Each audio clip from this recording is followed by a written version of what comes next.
دوبارہ سلام کیا تو اس نے آنکھ کھولی اور مجھے پہچانا اور کہا کہ آپ مجھے دفن کر دیجیے گا اور یہ قرآن شریف اور انگوٹھی امیر المومنین ہارون رشید کے پاس پہنچا دینا۔ دیکھو، یہ خیال رکھنا کہ تم اپنے ہاتھ سے امیر المومنین کے ہاتھ میں دینا اور یہ کہنا کہ یہ میرے پاس تمہاری ایک امانت ہے، ایک مسافر مسکین لڑکے نے سپرد کی ہے۔ اور امیر المومنین سے یہ بھی کہنا کہ دیکھو، بیدار ہو، اس غفلت اور دھوکے میں تمہاری موت نہ آ جائے۔ یہی باتیں ہو رہی تھیں کہ طائر روح قفس جسدی سے پرواز کر گیا اور اس وقت میں نے جانا کہ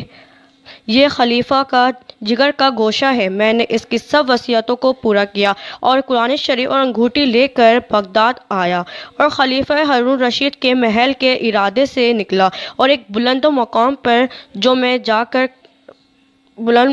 جا کر کھڑا ہوا تو دیکھا کہ ایک عظیم الشان لشکر